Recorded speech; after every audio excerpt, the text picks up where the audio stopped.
cool.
Weird. We're seeing Deadpool! Oh my gosh!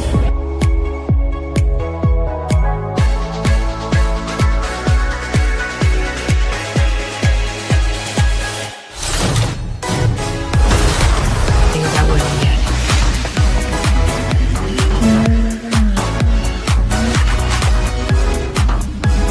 My sister has it. Yes. It's you.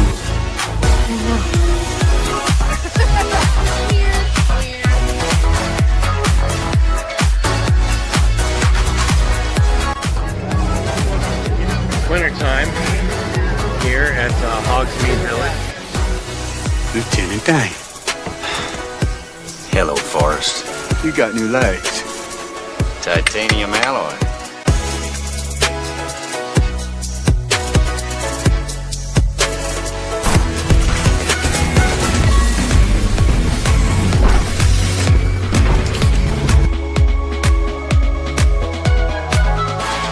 Time for my summer sizzle, cool as a cherry popsicle. No, God! No, God, please, no! No! No! No! It's happening. It's dish time. I've always wanted to do this in front of you.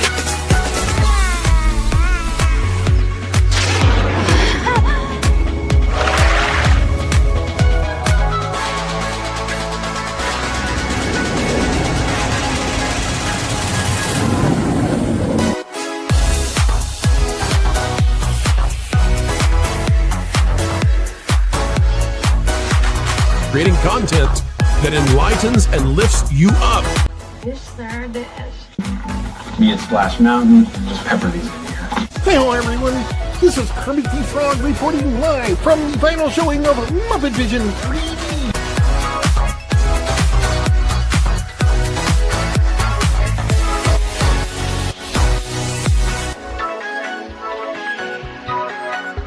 Right? God, I missed our daily dishes.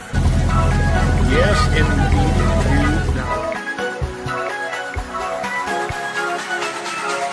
You know, I really don't remember you being this opinionated. Who knows? It's Hollywood, baby.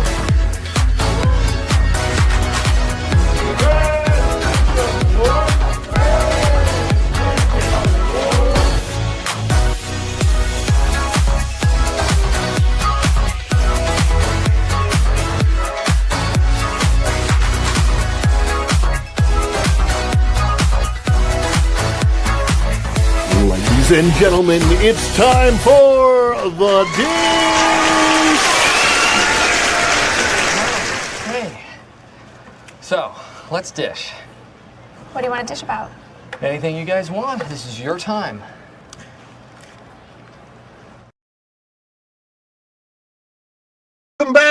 Fun fam. And if you're brand new to the channel, welcome into Follow the Bradley's Fun, where we are having some very strange technical difficulties today. Hopefully you guys can hear me. What's happening is that as I'm doing stuff on my browser, I just noticed that I'm able to do stuff for 30, 40, 50 seconds. Fine. And then all of a sudden I hit something and then everything freezes for like 15, 20 seconds. It's just bizarre land, but I think we're good right now. Okay, I can hear me. The sound check seems to be working. But yeah, it was. Feel free to contribute to the new laptop fund if you guys want to today. Every bit of money that I'm getting right now is going into a savings fund so I can get new equipment. But please stop vlogging. Try turning it out. I wish I could do that, but when you're in the middle of the show, you can't just turn it off and turn it back on again. That process for this computer takes about 25 minutes. I know because I have done it. Hey, what's up, Javier? Good to see you. Good to see my friend. I got to say hi to everybody that is in the chat coming in. Thank you guys so much for being here.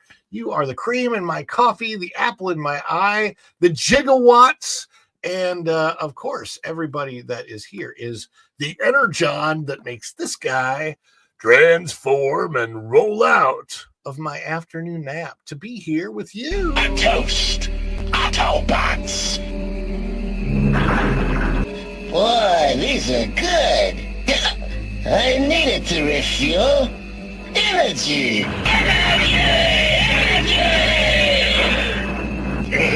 This stuff's the greatest! This stuff is the greatest. This is my water. Oh my gosh. I am also going through a physical transformation right now as well. I have been getting my daily workouts in now since the beginning of August. So about 6 weeks, 7 weeks, something like that. I'm not even really sure. I haven't been counting days wise. I'm going to start a 90-day program in the first week of October that will go to the end of the year. And then I'll repeat that in a bigger way, hopefully at the beginning of the year. We shall see. We shall see. Let me say hi to everybody that is coming in here. And my goodness, Snortapoopas Q Burr was first in the house. Says hello, humans and other critters. Thank you, Snorts. Hopefully, so this is where I click. So when you see something coming on the screen like that, when I'm like highlighting a comment, for example, so go on Shogi, I'll highlight him. So the hoy there. So here's what's happening. Most of the time, I click on something, it comes up perfectly fine. Click on Wild Man of Yemen. Ron, I'm hungry. I need fajitas. We just talked about that on the other show. I love it. Maravita says I'm late. Hopefully not, but we start this stream at 3:15. And what I do is I try to make it like right in conjunction with the ending of Hollywood Backlot with Lou and you. But if we are late at all, it's because of all these issues. Maravita Snortapoopas, Native Hawaiian says, good afternoon, happy Sunday, and aloha, y'all. Strings and Pucks is here. Hello, Strings and Pucks. We'll see you on the other side in just a minute. You as well. Tom F., who is modding and also hanging out in the green room right now. And let's see who else we have. Wild Man of Yevon. Haha, sizzle. Yeah, I know. I had to put it in. Tom hates it, so I had to put it in. Please stop vlogging. That's not what I heard. Yes, indeed. Consume the goodness. Thank you for being here. I love that name. We should all consume the goodness. Yes. And Maravita says, oh, I forgot to raid off TPB raid. Yes. Thank you for the raid. Thank you for raiding in everybody. Linda F is here. And says, hello, Ron panel. Everyone in the chat. Happy Sunday afternoon. Jose Javier Alvarez Gutierrez is coming to us all the way from, I believe, Venezuela. Is that where you are today? And the wild man of Yavin comes in with a $7 super, which is something we like to celebrate. Oh, how do we celebrate that? Well, let's do this one. Is it too much? Too much? It's a birthday! Oh, this is just the best of us seen.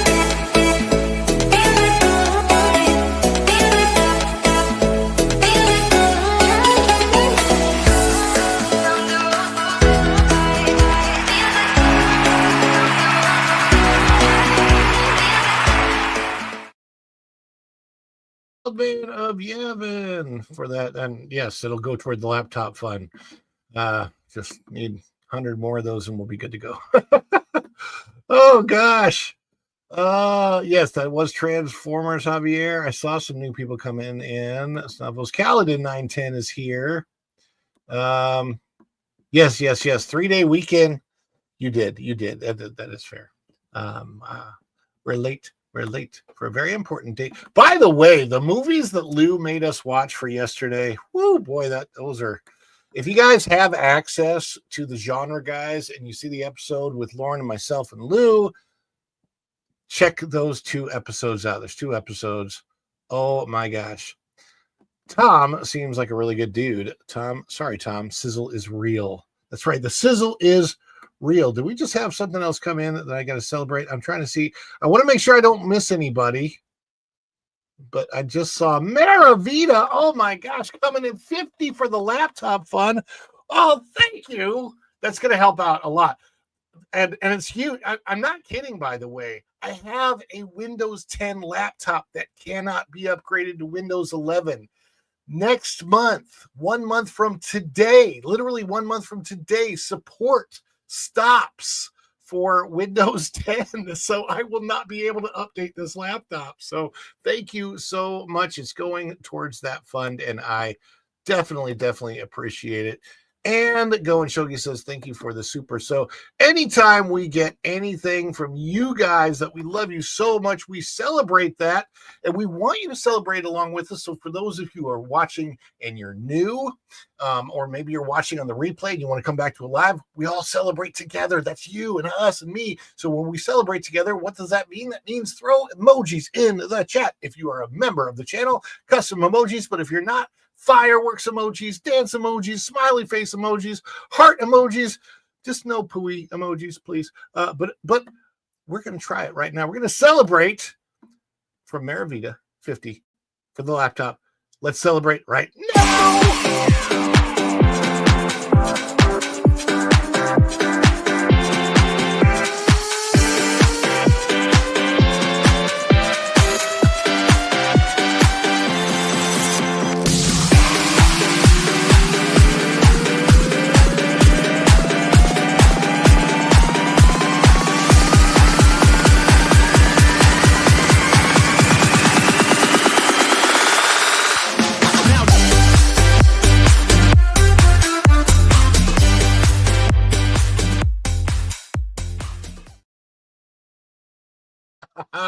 And by the way, Go and Shogi knows this because he now knows what I am capable of doing. It's not as much as what Pro does on his channel, but there are going to be custom celebrations coming to our channel. I'm so excited for that. Real quick, I do want to let you know that we have a sale happening at Follow the Bradley's Fun merchandise store.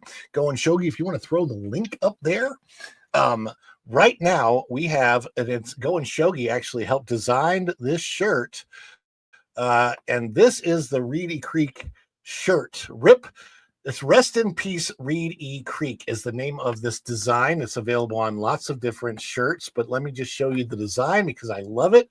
Goes along with the Haunted Mansion at Disney. It says, it's just like one of those funny tombstones that you see in front of the Haunted Mansion. And then it's got like a little bit of an indication of the mansion and back, but there's no copyright infringement whatsoever. But here lies the ashes of Reed E. Creek. With foot stuck in mouth, their outlook turned bleak. So there you go. And right now, the sale that is happening And let me see if I can get to the top of the page. Yeah, it's well, I thought there was a sale. I thought it was 15. Yes, it is. Okay, it expires today. It is 15% off on orders of $65 or more. So if you order $65 worth of merch, you get 15% off. And there you go. Now, let me show you all of the designs real quick. There's the Reedy Creek design. You can put it on a lot of different things. Our Follow the Bradley's Fun family avatar YouTube logo design is on many, many things. Then, of course, we also have the dish. So if you want to celebrate the fact that you're a fan of the dish, you've got the dish merchandise there. And people can find out that it's on YouTube, and maybe they'll subscribe as well. And then, of course, we've got the Make Disney Walt Again, which pretty popular merchandise. What is the name of the store? If you look on the screen right now, Go and Shogi put up the link. So it's just the Follow the Bradley's Fun merch source. Follow-the-Bradley's-Fun.myspreadshop.com. That's it, Jose. And Go and Shogi has that in the chat, the link in the chat. If you purchase anything from the store during the show, let me know, and we will celebrate that just like a super chat, super thanks, super sticker, any of those type of supports, which we love. Thank you so much for that. We appreciate that. Now we got some people that are waiting in the background, and I think we need to bring some of these people on. Afternoon, everybody.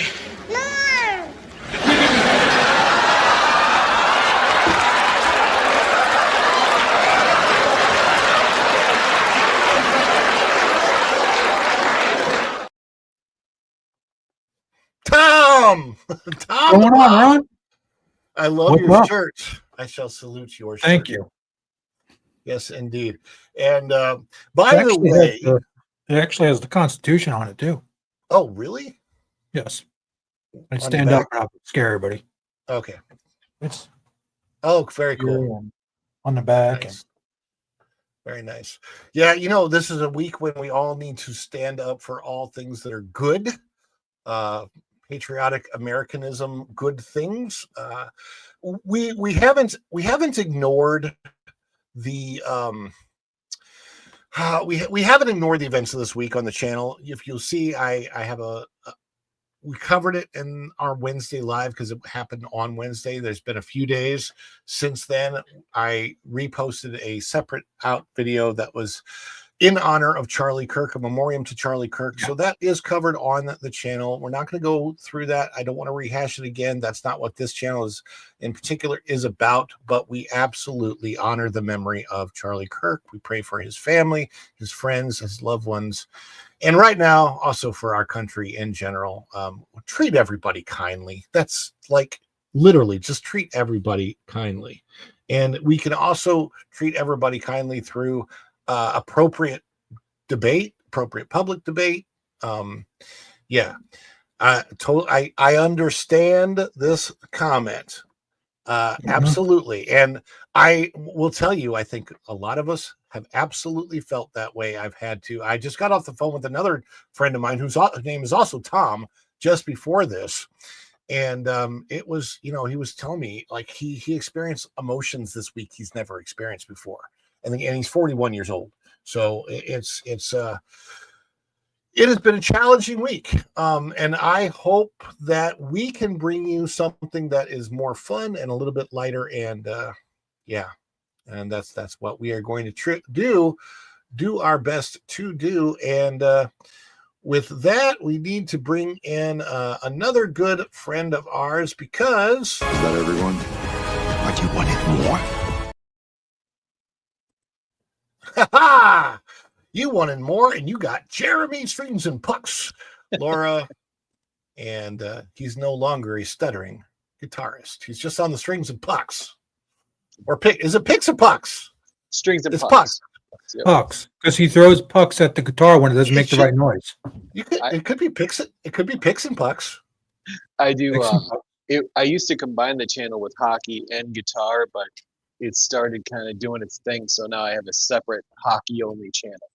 because I write for. It's funny. No, go ahead.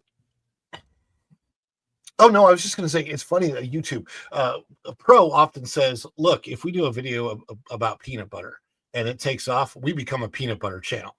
Yes. So, and the reason I'm saying that is because YouTube itself started that way. YouTube did not start as YouTube. YouTube started as a dating site, What? and yes, it started to compete with a site where you could upload a picture of yourself and show off. And it said, well, what if we let people upload videos of themselves and did it like a dating site?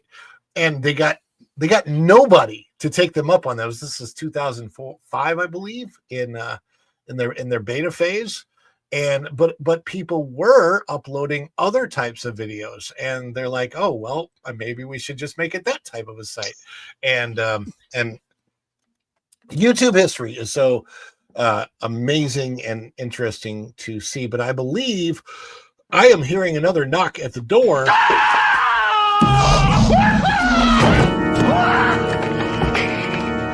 Doc, calm down, okay? Just calm down. It's me. It's Marty. No, it can't be you. I sent you back to the future. Hey, Doc, that's right, but I came back again. I came back from the future. Don't you remember last night? You fainted. I brought you home. This can't be happening. You can't be here. It doesn't make sense for you to be here. I refuse to even believe that you are here. But she is here from the future because she has come to us from 9:37 p.m., I think. Is that correct, Eric? Yeah.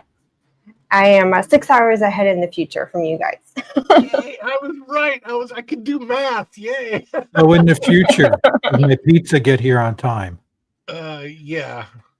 So welcome, Jeremy and Tom and Erica. How's everybody today? Doing good. Lazy day today. Lazy day Sunday afternoon. We're doing interesting, especially after last night. Again, if you are a member of the WDW Pro channel and you have access to it when it comes up, go watch the genre guys. There's a couple episodes coming up with myself and Lauren and Lou about movies.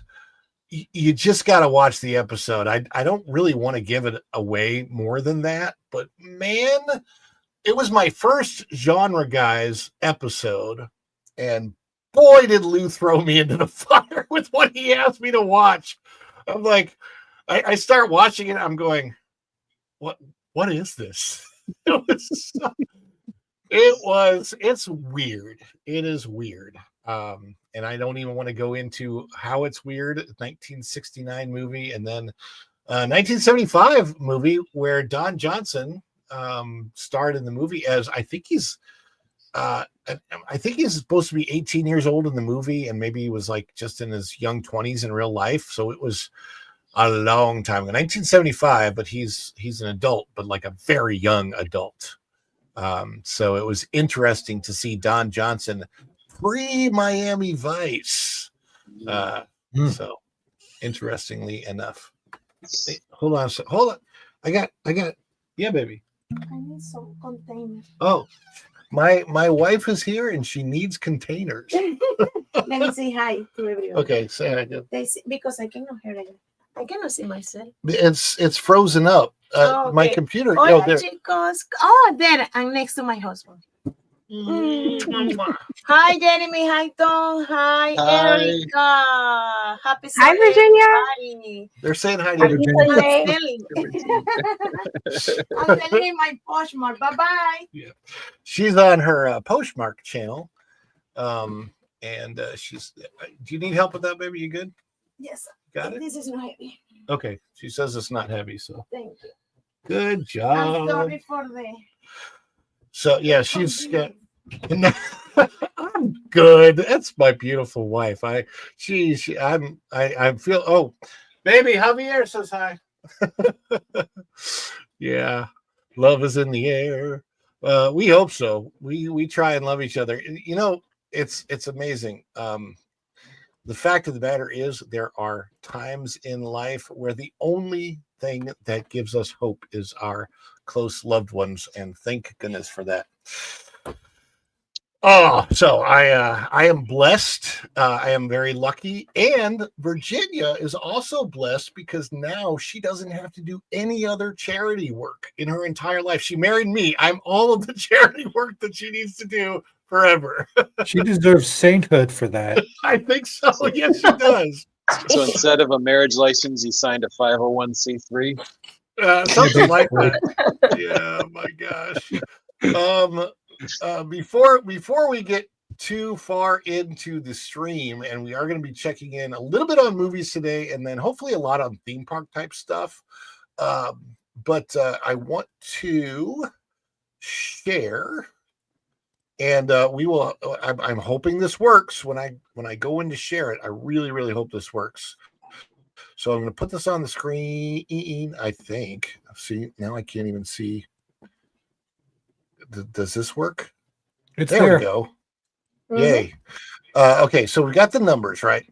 I just wanted to check in on the weekend box office because as far as I can tell,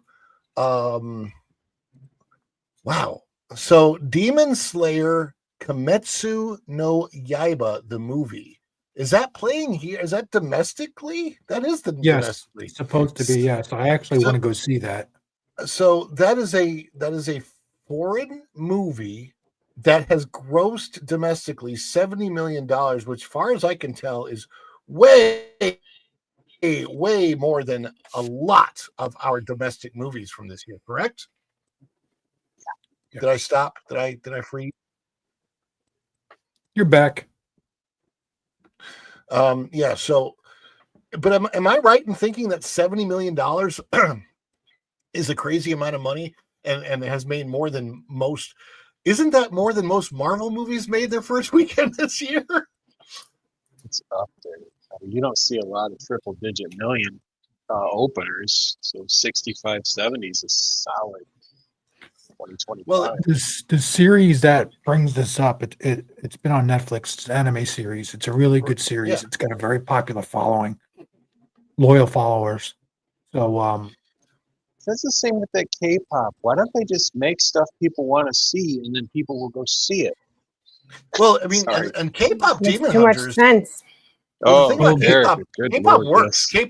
K-pop is really, like, I can't even tell you how many times we've watched K-pop Demon Hunters in this house now because the music is phenomenal. My son likes it. It's got boys, it's got girls. It's more of a girls type property, but it works for guys too. It's actually fun because you kind of got it's like girl boss superheroes done right because they all struggle, and people love to see their heroes start from a position of having some issues and struggling and then overcoming them.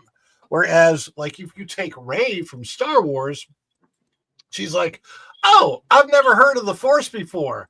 Oh, I hear of the Force. Now I can use it. Now I can pick up Luke's lightsaber. Now I can go. I mean, it was the way Rey was written. I think that they could have done a better job. I don't blame the actress. I blame KK. Yeah, of course. No, I mean, you can't blame Daisy.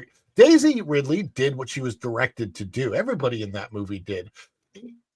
All of the Disney Star Wars movies have potential, and I think that's where I get really frustrated when I see that movies have amazing potential that somebody screwed up along the way. Somebody didn't fulfill, or they were too focused on sending a particular message.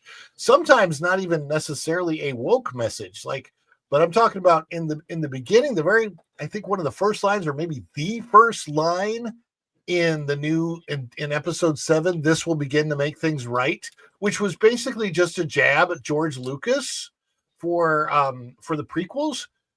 That was awful. Like that it's messaging that didn't need to be there, and it distracted from everything else that's in the story, and it distracted from the writers from creating a good story. And you can't do that. You've got to have a good story first and foremost before anything else. Would anybody on this panel disagree with that? Nope, not at all.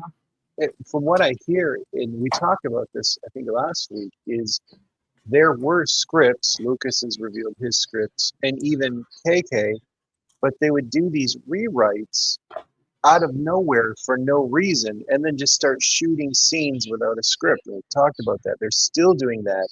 Oh my Okay, gosh, just yes. stand still because we're going to CGI something really cool happening all around you and react to it. But they're not using a script, and there are limited formats where that's a good idea. They don't even Very know limited. they don't even know what they're going to CGI around them. And then the other thing that they do, like for the Marvel movies, is they film all of the battle scenes first without having written the script around what created that battle or what's going to happen after that. So there's actually entire units, like Let's they have back Arswood. I know, second unit, third unit, and they're doing this stuff, and they film it. They do it supposedly for budgetary reasons, but it doesn't help the budget when they got to go back and rewrite and refilm because it didn't work right with what they ended up writing the second and third and fourth times. Yeah, it stops being a pickup shot when it's a new movie. It's not a pickup anymore. No. I know what a pickup shot is because it's funny. There's in the movie that I have a prominent role in with Dean Cain, there is a pickup shot that is funny to me because the shot before it, like when you're watching the movie, right? You have the shot before, and then you have what we did, I want to say almost 9 months later, as a pickup shot. And I had lost a significant amount of weight. And so, and I can tell, I don't think most movie viewers would be able to tell, but I can tell. I'm like, yes, I had to go get the same haircut that I had before and all this other stuff, but my face looks a little bit thinner. My clothes are hanging off me, even though it's supposed to be Rob, literally minutes later. I'm confused. I thought this would be a pickup shot. What is that? It's a pickup. Oh, is that like that for a guitar? Yeah. Yes. Pickup, yeah. Yeah. It's a Dylan Talks Tone pickup. Very cool. Well, I just wanted to take a look at that weekend numbers because it is interesting what the box office is doing with the fact that we've got a foreign movie coming in at number one. The Conjuring makes sense. It's Halloween movie time. Downton Abbey, 18 million. Did Toy Story get re-released in some theaters? Because apparently Toy Story made $3.5 million over the weekend. I guess there was a re-release that I must have missed. Hamilton was in theaters. Is this like a list that was like Disney's getting desperate? And the Fantastic Four made all of $1.4 million. Let me click on that. Give me a second and make sure. I want to make sure that this goes through. Okay, so let me show you. Let me show you what the Fantastic Four, which is supposed to be this is supposed to be a lead-in to an Avengers film that will be should be taken in multi-billion dollars. I don't think that's going to happen. The Fantastic Four, First Steps, has grossed worldwide $517 million on a budget north of $250 million with marketing over $100 million. You're looking at the break-even point for that. The smallest break-even point for that would have been $700 million. So they're not even close. They've lost at least like $200 million on it, maybe more. Okay, good Lord. Anybody here see the Fantastic? Erica, did you see Fantastic Four? Was that over in Germany? Yeah, they usually release all the Marvel movies out here, but I don't really follow Marvel. So no, I didn't see it. She's over it. Anybody else see it? Yeah, I watched it. I talked to Lorraine about it. Yeah. They couldn't seem to pick a size for Galactus. Is that like, I noticed Galactus when they went to visit him in space is huge, and then he comes to Earth and he's still giant, but like really a much smaller scale. We've seen kaiju bigger than him. Well, yeah, and he should be way, way bigger than a kaiju. Like, yeah, he's actually supposed to be about the size of the Earth, so that kind of didn't make sense. Like, the other Celestials that we've seen presented in the MCU were literally planet-sized. So I don't know what they were doing with that. Jeremy, did you see F4? No, I'll be honest. I do not like the Fantastic Four. It's not even personal. It's just of all the Marvel properties I got into, and I was a big comic book collector. They felt dated in the '90s, which shows how dated I am. And Yeah. I was into the X-Men, but not even the X-Men. I was into X-Force because those were the kids. That was where Cable and Deadpool, all those characters were introduced through a comic called The New Mutants and X-Force. Yeah, so I that have was some actually behind me, probably. yeah. So I got in through a crossover event called the Executioner's Song. It was 4 X titles. That was the most genius marketing I ever saw. You had to buy 4 different comic books every month to read the story. But the Fantastic Four was not interesting in the '90s. It's 35 years later. It's not more interesting. Yeah, they keep trying to make it work, and it just never really does. And they can the thing about stretchy powers is stretchy powers are never ever going to look good attempting to present them in real life. I'm losing weight and I have stretchy power marks. Yeah. That's a different type of elasticity. Here, no. Yes. You know, if you show that off, I'm out. I'm just saying. I'm definitely I'll not. give you a sizzle reel for Ron to use. Erica, I was going to say, Erica, where did you go? However, she's not an avatar. Wow. So right before we get That's crazy. full stories started, I wanted to give attention once again to Wild Band of Yavin coming in with the $7 for the laptop. Thank you so much. Maravita, being so generous with the 50. Super guy. Thank you so much. And before we get started with the stories, let's do one more.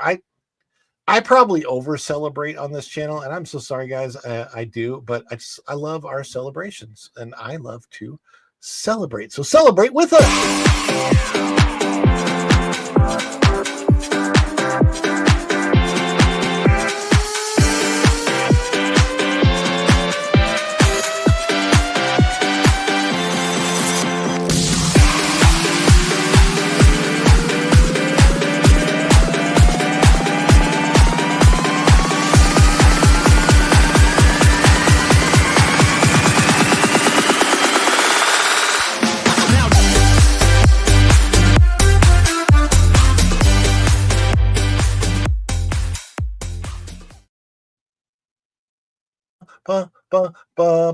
Oh, I'm still singing. My bad. Wait, it's Florentine's here? Wow.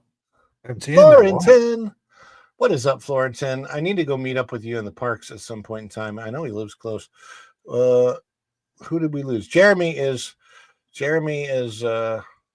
used emojis, so his screen went blank. That happened again. He set 99 left balloons. 99. Jeremy, if you need to bug out and then come back, that's fine too. But I do want to get the first story on to the screen. Let me see if I can do that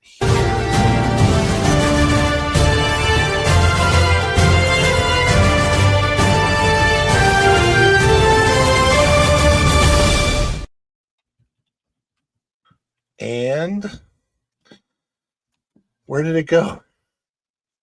Things have gone in the wrong direction. StreamYard, you should get better at the StreamYard. What are all these other things? What is this? There's all kinds of new stuff in the StreamYard back here. All right, this is out of thatparkplace.com. This is Rachel Zegler has been the gift that keeps on giving. Unfortunately, not so much with talent. It's not even her, actually. It is not, as Florentin says, hi, Zegler lovers. And Jeremy is back. I hear it. Yeah. Maravita, hey, Erica. Pushing a false narrative. Who'd have thunk it? I know, right? But that is the story we are getting to right now. Jeremy's adjusting. He'll be back. All right. Out of thatparkplace.com, bookmark it if you haven't bookmarked it for all the news that should be fun. And this is by our good friend Marvin Montanaro. Access Media pushes false narrative of Snow White streaming revival. What could that false narrative be? How about the narrative that it is anything other than bad? If it's because let me tell you, it's if you've seen it, you know it's not particularly all that great. Although I will say this, I actually like the mine scenes only when they're doing the song "Dig Dig Dig." I like that. That was it. That's the only thing I liked about the entire movie. So, but again, out of that Park Place by Marvin Montanaro. When it comes to Disney's live-action Snow White, the media spin never ends. First, Hollywood trade press tried to sell audiences on the idea that Rachel Zegler's controversial remake would be the next crown jewel in Disney's remake machine. Then, when the movie collapsed in theaters, access outlets attempted to explain it away as misunderstood brilliance. And now, with Snow White streaming on Disney Plus, the cycle repeats itself. Man, I don't know who that guy is, but he looks awful dopey to me. That looks like Alfred E. Newman. It does look like Alfred Newman from Mad Mad Magazine. Yeah. Just if you put any level of space in that guy's teeth, he's Alfred E. Newman exactly. The same outlets are repackaging brief streaming chart appearances as proof of a surprise comeback. The latest example comes from CBR, which claims Snow White has made a, quote, surprise return on streaming charts. On the surface, it's a flashy headline. In practice, it's little more than smoke and mirrors. The reality of box office disaster. Let's ground this in fact.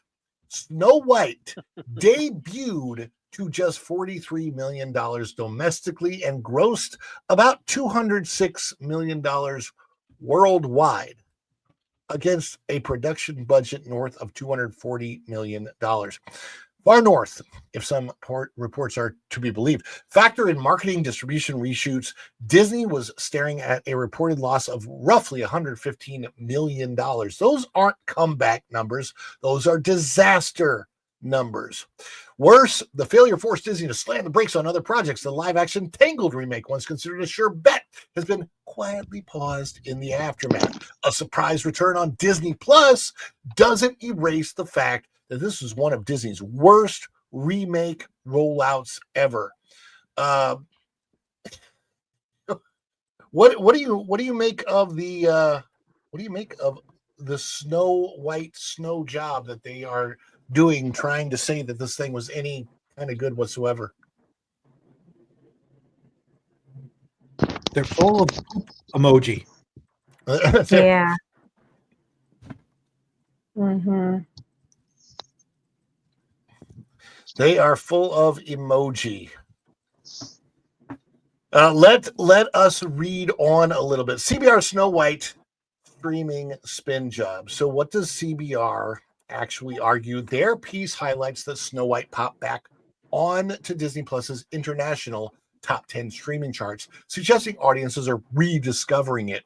The phrasing implies a groundswell of support, as if this is evidence of a second wind or cultural redemption. But let's be honest, a film popping back onto a service's chart months after its debut is not proof of a comeback. Disney Plus viewers already sampled it when it dropped in June, but it didn't build any momentum then. Now the same spin is being recycled all over again, only this time it's even less convincing. So this isn't a comeback. So yeah, don't call it a comeback. It's the bare minimum result of Disney Plus subscribers sampling what their $14.99 a month fee already bought. And we've seen the spin before. This isn't the first time media has tried this rhetorical trick. Back in June, when Snow White first arrived on Disney Plus, similar outlets wrote nearly identical pieces. They trumpeted how the film topped charts in its first week of streaming, conveniently omitting the obvious. Of course it did. Any high-profile theatrical release, even a flop, chart briefly once added to a streaming platform with tens of millions of captive subscribers. And just like then, audiences weren't fooled. This was no way of word of mouth rescuing Snow White. No viral fandom reversal. No surge in Disney Plus subscriptions tied to the film. After the short-lived look, its #1 headlines faded, the movie sank back into obscurity. Exactly the same thing is happening now. And to give you a personal example of that myself, I think that the movie had been on Disney Plus for maybe a month or two before I sat down with my wife and said, well, let's watch this thing and see if it's as bad as everyone says. And we watched through the entire thing, and it was stunningly awful. Anyone else on the panel seen Snow White? Oh yeah, it's not in I scared theaters. myself from it. So Tom hasn't seen it. Jeremy, did you see it? The remake? Oh, wait, I think I have muted. Did I mute you? Sorry about that. There you go, Jeremy. Oh, hey. Yeah, I will physically leave the room if there's a chance I could be at risk of seeing that show. You know what? I having put myself through watching it just so I could see, it's not even worth reviewing. It's just really that bad. There's as far as I can tell, there's no redemptive value in this. If you've ever seen the original Snow White, it's so different. It's like you're watching. It feels like you're watching a fairy tale that is a piece of propaganda out of communist Russia. So even seeing Gal in that doesn't redeem the movie at all. No, she makes it worse. Honestly, it's like okay. I'm not saying Gal did as best as she could with the part, but I am sure that when she was hired and signed the contract, first of all, she was the highest paid. She was paid $15 million for the movie, which is a really good paycheck for Gal Gadot.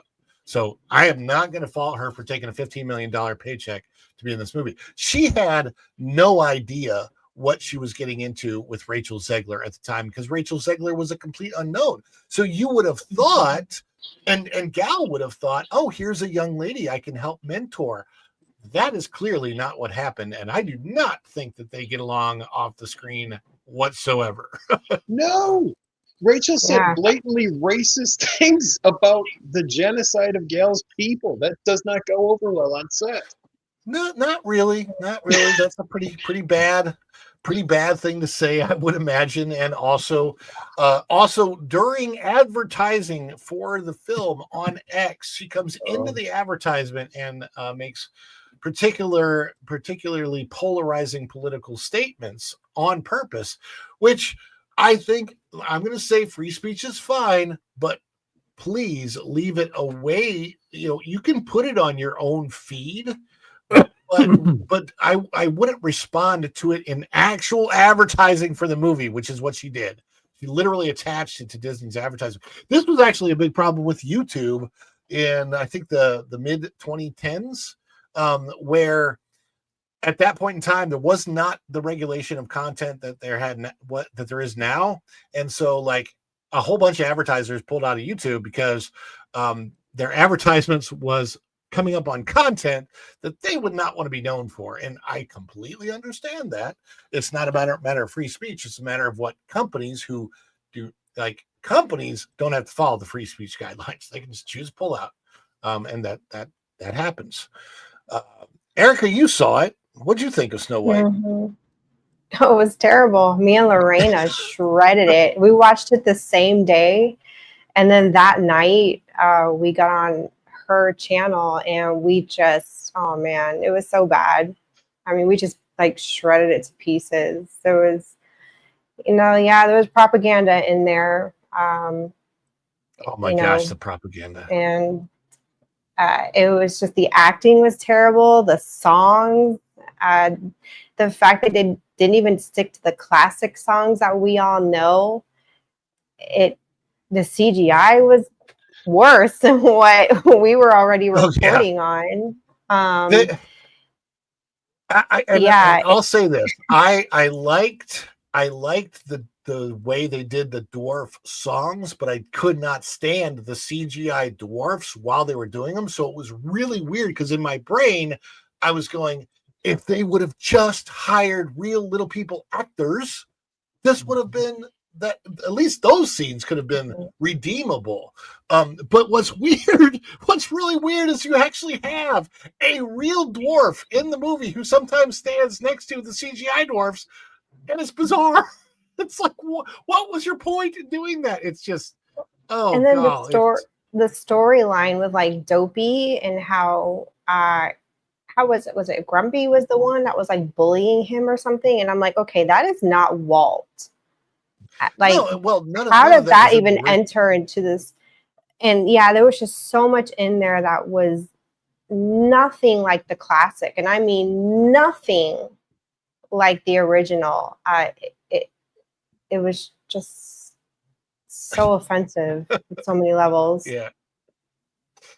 Oh my gosh. Why this Snow White streaming spin is nonsense. And of course it is. There are 3 core problems with CBR's framing. Streaming does not equal, this is number 1, by the way. Number 1, streaming does not equal profit. Box office is where movies live or die financially. Disney Plus chart placement doesn't recoup 9-figure losses. Okay? Charts do not equal cultural impact.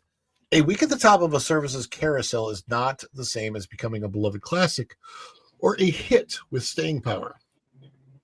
Number 3, repetition does not equal reality. The access press keeps recycling the same story, hoping readers will eventually believe it, but audiences know better. They already rejected the movie in theaters. They shrugged at it on streaming in June, and no amount of surprise return rhetoric will change that. So the verdict, Disney's Snow White remake is not enjoying a revival, and it's not a comeback kid. And I want to just send this over to the panel. Why do they do this? What do you think CBR? What's in it for CBR to try to revive this thing? Like, are they getting paid by Disney? I've heard that someone got really plastered and gave Zegler another role.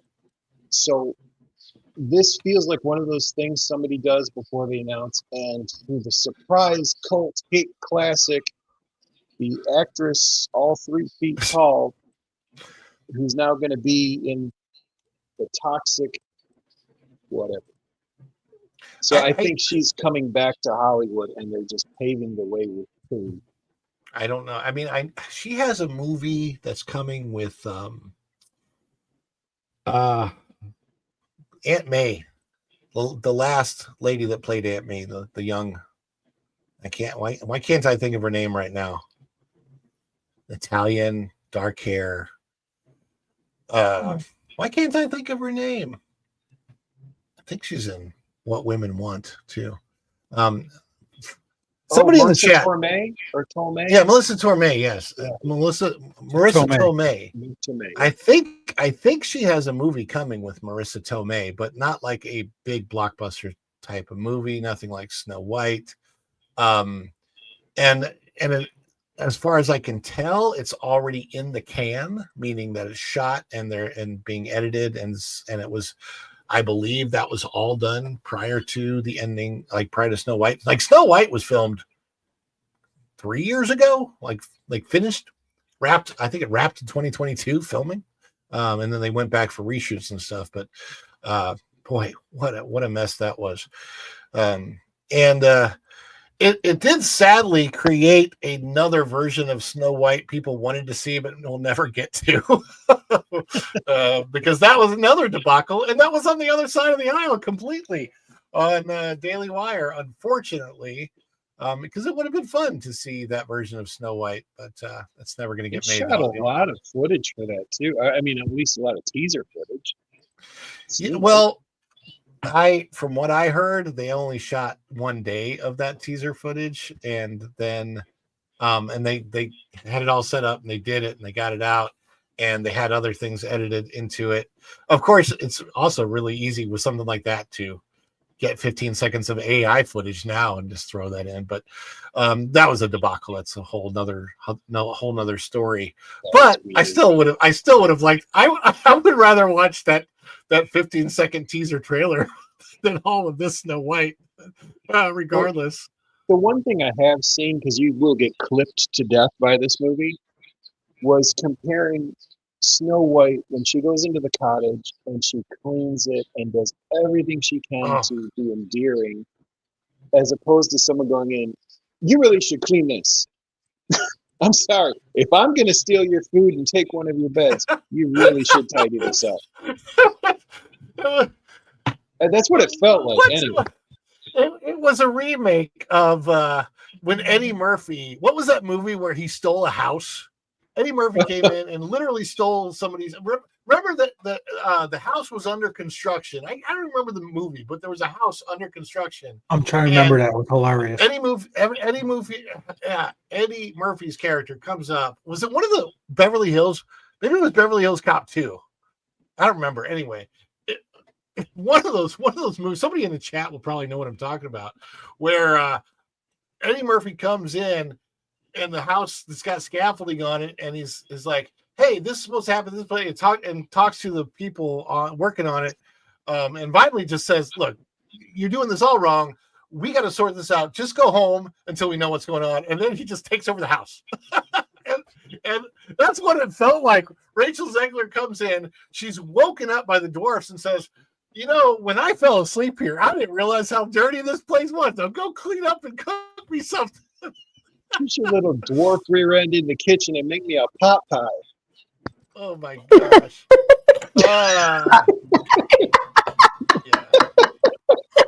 She puts the miss in misogynist. She puts the miss in misogyny. I think that's where we makes me want to do a parody of her. Oh my god. I need a book video. Give her like a wife beater shirt with mustard stains and Archie Bunker's chair. If they'd have a TV, she'd be 300 pounds at the end of that movie. You're killing me. Another Twinkie. You're killing me.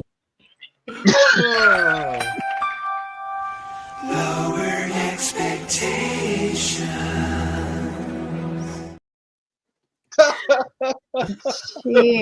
Lowered expectation. You should have no expectation. She had cankles at the end of that movie.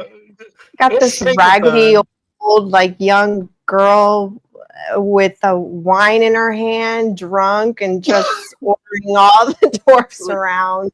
And she's going to be chasing one of them going, "You stole my ball. You stole my ball." It's the spin-off movie, Snow White Mom. Snow White Mom. Izzo's Place comes in here with member chat. Member for 14 months, which, my gosh.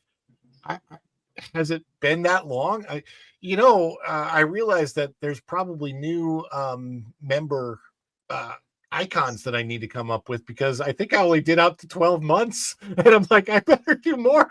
Wow, I can't. Time is just going by. 14 months. That's awesome. I will need a lot of whiskey to watch Snow White. Yeah, I would say so. Thank you so much, Izzo's Place, for that member milestone. Oh, for that member milestone chat. What time is it? 4:13. There's a couple other stories. Oh golly, that I want to get. As a matter of fact, I want to put something on the screen that I think I myself was a part of, and I can't really say that. I don't even know if this is news. I can't really say that it's necessarily bad news, good news. I'm trying to find it. Thought it was here earlier. Let me see if I can find it. Aha!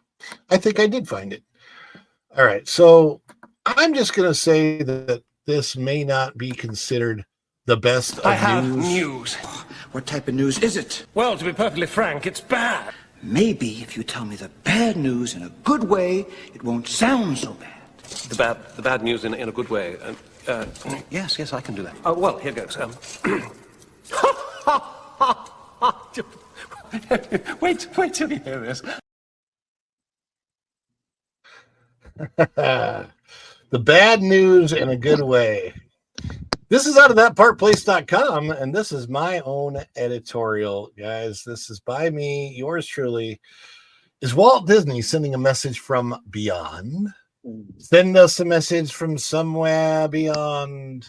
Fans see signs as Magic Kingdom falters and the rivers of America refill. There is our good friend who we like to call Lonely Walt. Oh, so lonely, Walt. Has anybody seen Lonely Walt besides me? I think I might be the only one here who's seen the Lonely Walt statue in person. I think I have. Years? How long has it been there? December 2023. Nope, then I haven't seen it. Oh, well, yeah, technically I have. I just forgot. Wild Benevian says, ladies and gentlemen, yeah, the way that I prep for these shows is I get an idea of the things I might want to do, and then I'm not sure how long I'll have enough energy to go. It's Florentin has definitely seen it. Have you noticed that there are never people around it? Florentin, Noah, Native Hawaiian. Yeah, I see it every time. And then Izzo's place says he's walked past. Don't think it's a nice tribute, so no selfie. It's funny because it's not exactly the way that it was shown that it was going to be in the concept art. The statue looks almost identical to the concept art, but the way it's set up is not the way it was going to be. He was supposed to be up higher, and then you were supposed to be able to sit on steps that came down next to him, and it was going to have a much more prominent way of doing it. And I don't think they set it up very well. It's just not very well done. Anyhow, I have just been out to the parks. I've been noticing some things, and so this is what I wrote. The rivers of America are filling back up. Oh, this was written to me. It says, I got a message. It said, the rivers of America are filling back up. Could you possibly head to the Magic Kingdom and check that out? It was a request I received from our team before heading over to Walt Disney World. I had to see this for myself. What's happening at the Disney's Magic Kingdom right now is definitely magical, but not in all the ways that most would think of. Yeah, decisions by today's Disney's corporate leadership to change Walt's park in ways Walt himself would clearly have been very much against seem to be meeting with resistance that can only be described as ethereal. And if the past is any indication, Disney leadership is most certainly not going to take the hint. Yeah. So, a little bit about me. Okay, my time as a pixie duster, as far back as I can remember, I've loved theme parks. This is true. I'm a theme park aficionado. Growing up in St. Louis, Missouri, my family had season passes to Six Flags. And while I loved going out there, I'll never forget my first time laying eyes on Cinderella Castle, the Magic Kingdom, July 1977. I was 5 years old, by the way, back then. It was truly magical, and I was immediately hooked as a pirate in a Disney classic cartoon. Yes, to quote a good friend, pixie dust is a powerful drug. We returned several times during my youth. That was to Walt Disney. And Epcot was an absolute dream come true. I sang Disney music and loved 1990s Disney. Beauty and the Beast, Aladdin, Lion King. It was magnificent. And in 2005, I received a callback to potentially take on the role of Gaston at Hollywood Studios. In 2006, I brought my own family for our first Walt Disney World vacation. That was my first time back as an adult. And in 2009, I moved to Orlando and became a pass holder, and it was fantastic. My love for everything Disney only grew, and in 2014, I was blessed to take on my first role as a cast member. Now, I'm not going to go into all of that right now, but this is what I'm going to go into. So working for the Mouse was a lifelong dream come true, but dreams can change, and I saw how the sausage is made. A lot of that was great. Then 2020 happened. Upon returning to work in 2021, the sausage ingredient seems to have changed. Disney was no longer producing that wonderful pure country sausage, the kind you wake up to the smell of your granny cooking in the kitchen on a chilly winter's day. You know, the wonderful scent that wafts into your bedroom, coaches you out of the cozy slumber for a delightful home-cooked country breakfast. No, that was the Disney of the past. The Disney I fell in love with and went to work for. But after 2021, I noticed the sausage had changed. And the Culture Casino was right on the money with what he calls it now, because now it was bologna sausage. So yeah, the Disney difference. It was, but no longer is. Zippity Doodah rang with joy through the hearts of Disney lovers with this wildly beloved ad touting the Disney difference back in 2015. I don't want to play it because if I played it, it might get copywritten on the stream. But if you guys remember, there it is. There's a link to it on that Park Place. And the whole thing was all of the things that you got free. Extra magic hours, complimentary magic bands, Disney's Magical Express, free Fast Pass Plus. So much more were offered. Guests and the guest experience were clearly back then at the forefront of the Disney brand. And sadly, those days are long gone. I had no idea that the Disney downward spiral had already started. And to be honest, there's many a Disney fan out there today oblivious to the poor decisions Iger and company have made, whom I envy for that perspective. But unfortunately, I'm at the parks enough to notice the slide. And it's not just parks going down fast. It's the entire Disney brand.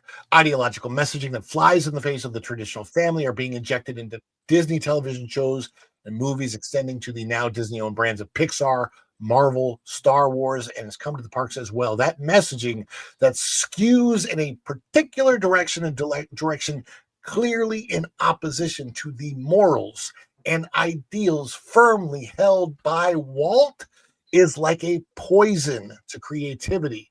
The Disney creatives now responsible for the once beloved brand are so distracted by their message, that they forgot how to shape a great story for all. They now only create for themselves, and it shows. And then I want to get down here to what I thought was very interesting, what I've been observing in the parks. Is Walt sending a message from somewhere beyond? To all who come to this happy place, welcome. While Walt always wanted those who came to Disneyland or the Magic Kingdom at Walt Disney World to feel welcome, he also very clearly wanted his parks to attract good people. He never wanted any presence of alcohol in his parks. He himself was asked about this. Okay, he was interviewed. When asked about this, his answer was a simple one. This is quoting Walt Disney himself: "No liquor, no beer, nothing, because that brings in a rowdy element." Now, those are the nice words that he used to describe whatever that element is of people. But it's clear, even though he was saying to all who do come to this happy place, welcome, doesn't necessarily meant that he wanted every kind of person to come to the happy place. I don't know that Disney would have been 100% into inclusion, especially including people that can be rowdy, right?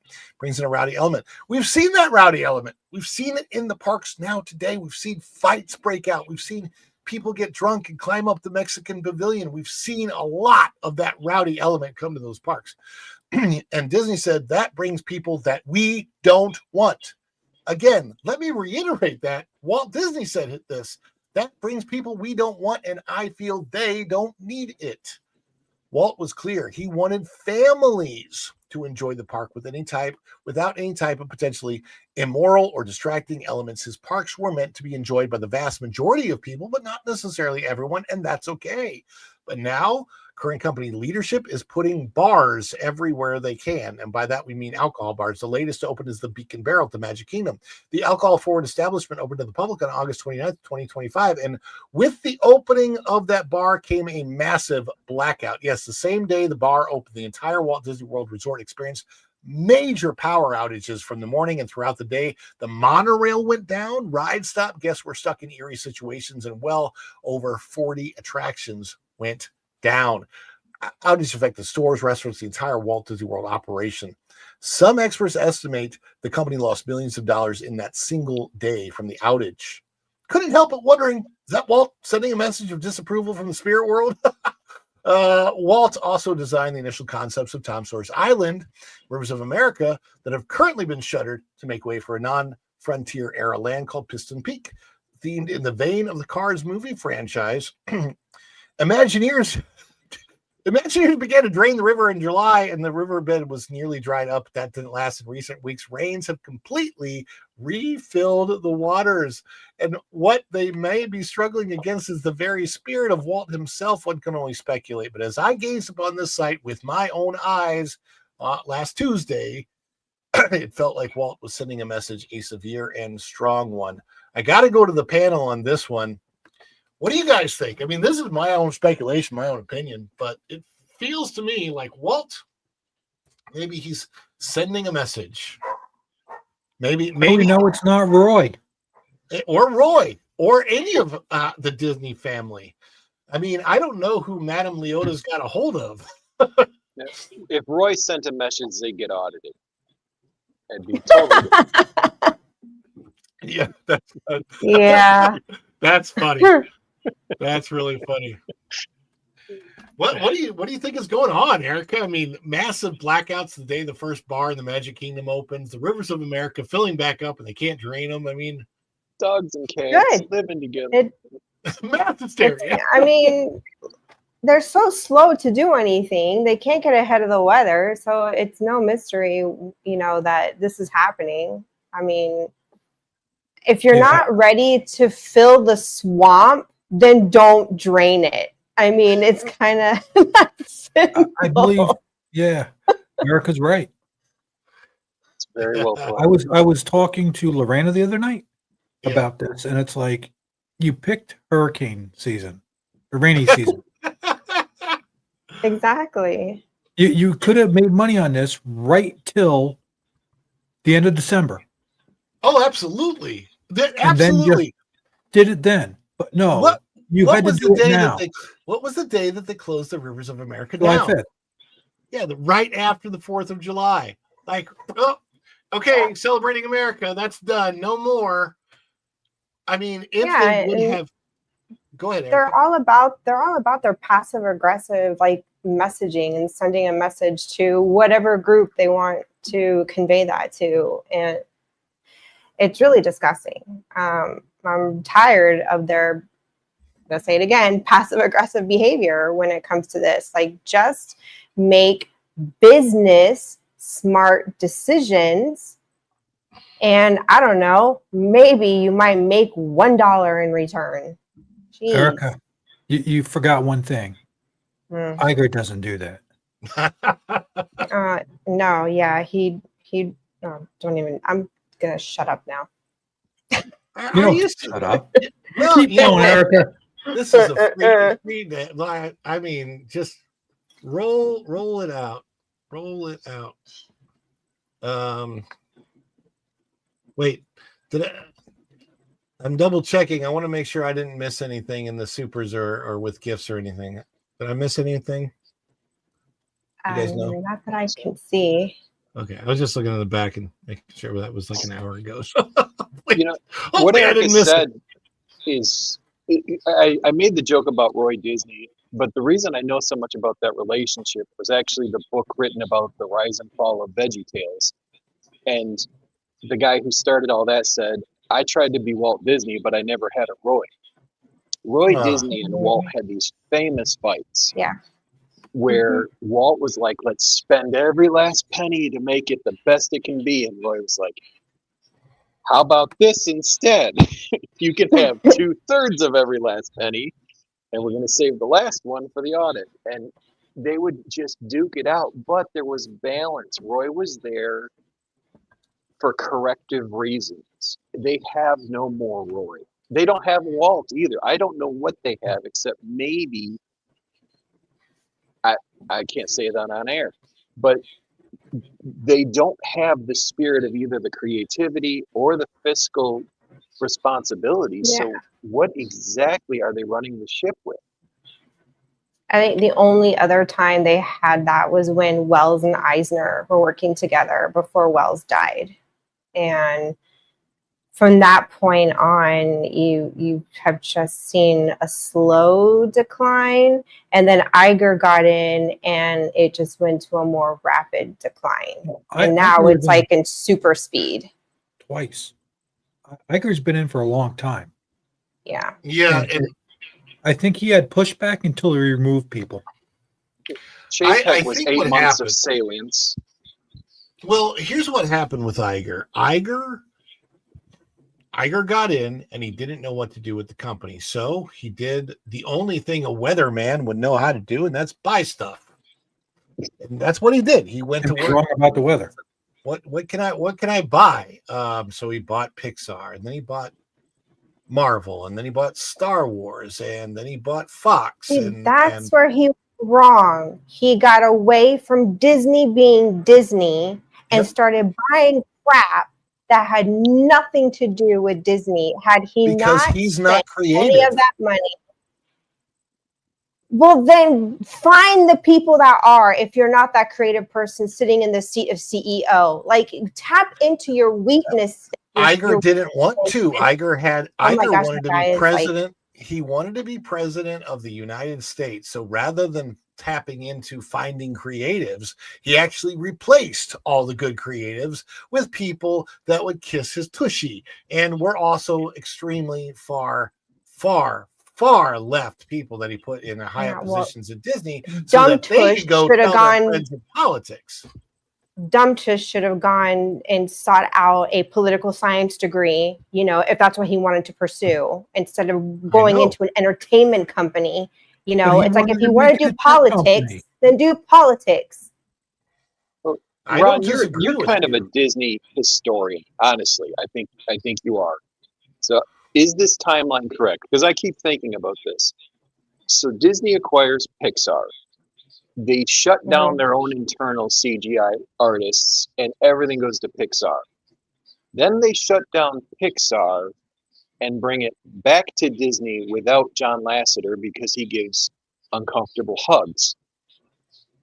So you kind of. Sorry, I'm trying to. It's close. Like, but it's they like picked up Pixar. They gutted their own artists. And go ahead, Erica. Yeah, only for Walt Disney Pictures to turn around and start getting into the CGI business and get out of 2D animation. Right. I actually then think you got both, doing the same thing, except Walt Disney Pictures is doing more of the musicals, and then Pixar is doing more. I don't even know how you would categorize their films, but they weren't like that fairy tale, musical-esque type storytelling. It was more like what you get from, let's say, Universal or like DreamWorks. It was, it's more fantasy. Basically, Pixar and DreamWorks are pretty much competitors, except DreamWorks has excelled. Well, I mean, DreamWorks was a bunch of ex-Disney animators that left and decided to do their own thing. So in a way, you are kind of getting Disney just in a repackage. Pretty much.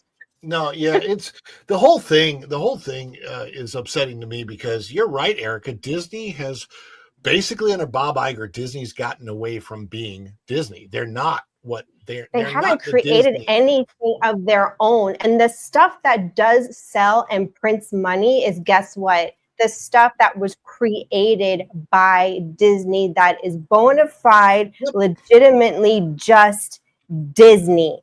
None of this Fox, Star Wars, Marvel crap that does not have anything to do with Imagineering, let alone a real Disney animator, which is what really gets my gut going, because I can't stand those IPs in my Disney. Get rid of them. Let somebody else pee out of my Disney. Yeah. Are you like one of those people that don't want chocolate in your peanut butter? Come on. No, I don't think she's saying that at all. I'm teasing her. I think that, but I know what she's saying. For chocolate example, and peanut butter go well, but when you start putting chocolate with, like cough syrup, that's where I draw the line. Okay. Cough syrup. It's alcohol. Jeremy, back. Leave the cough syrup alone. New from NyQuil, chocolate flavor. I can get that. Would you like chocolate NyQuil? Get away from my NyQuil, Jeremy. Come on. NyQuil, what does NyQuil even taste like? Oh, this kind of tastes like... It's chocolate cherry. It's disgusting. Where did we go? NyQuil still tastes like battery acid, but no one cares because they're out before they can figure out what's on their palate. True. Avatar is more like oranges in your peanut butter going chuggy. Yeah. Oh my gosh. Someone I peed in my Disney hose. Jesus, Jeremy. That needs to be on a t-shirt. Hey, put it on a mug. Someone I peed There's on my another shirt idea for you, Ron. I can't. It's got Disney on it. I can't do it unless I do the thing again. Which Just change the letters like you did with the other thing. Yeah, I could. You could say Mickey O's. Someone I peed in my Mickey O's. Yeah, I gotta be careful, man. Disney's so happy lately, although they keep losing their lawsuits. Whatever. It's the only way they can make money. Oh god, they have any money left to sue anybody. I don't think this show can go anywhere after that. It could. It all go to Universal instead of Disney. There are more bodily functions available for a T-shirt. There are Universal stories in here.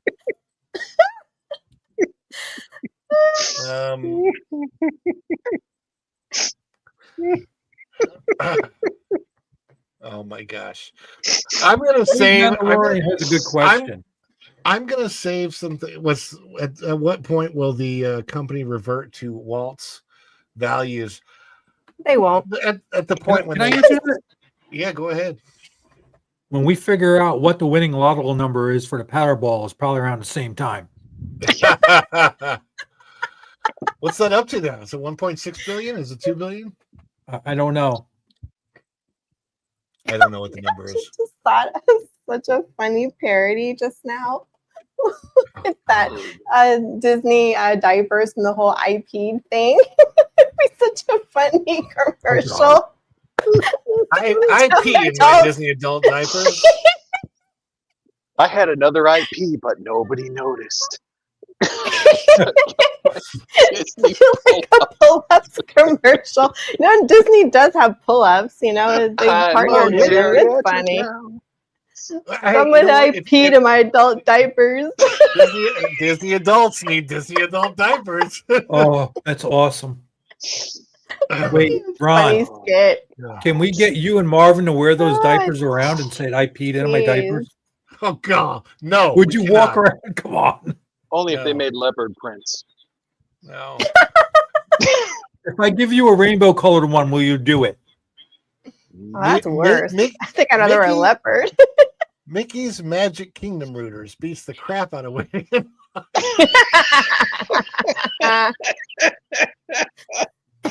Best audience in history. Oh my gosh. We have a great audience, you guys. I gotta celebrate you. We've had lots of good support from you guys, man. Wild Man of Yavin with the laptop coming in with $7 for laptop. The Maravita for 50. Thank you so much. And I will put that right in the laptop fund when I get it. And I need a lot of whiskey to watch Snow White. We're going to celebrate all of that, and I like our long celebration. So I didn't even have a goal for today, so I appreciate you guys coming in with that. Everybody, with your custom emojis, with whatever emojis you got, let's get ready and let us, especially in this week when we need the suffering. We need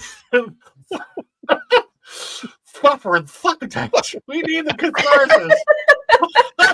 Let's celebrate.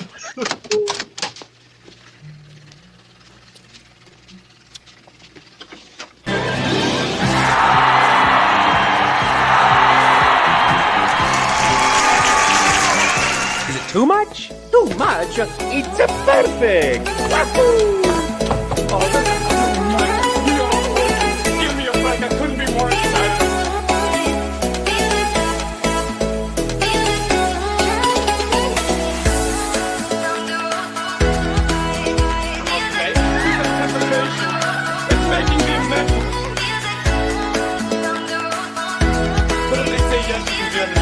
I think I would go so crazy.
Guys, thank you so much for being here today. I do want to let you know, for those that have become members of the channel, we are going to start doing more members only streams coming up. So if you have a membership to the channel, keep an eye out for that. I haven't planned on the days for that yet, but I definitely want to do some special things just for members. Yesterday, when I released the Charlie Kirk video, I released it to members first. And a lot of my videos coming up will also be members first or members only. But if you are a new member of the channel, check the channel, because I think I have quite a few members only videos on the channel, like the exclusive talk with Dean Cain that you're not going to get from anywhere else, because I'm the only person, I believe, that even has the footage. That is members only. So yeah, check those things out. And I want to thank all of our panelists for being here, and find out where they are at, where you can find them around the YouTubes and everywhere else on the internet. Tom, tell us about what you're doing, where you're going, where people can find you. Bringing this around, be on your channel, Lorena's tonight. Popping up here and there, working on some stuff in the background that I got to get off my lazy butt and do it. What time is Florida Man tonight? I think 8 o'clock, I think. All right, so look for that on Lorena Creole's channel. And Mr. Strings and Pucks, Jeremy Laura, where you at?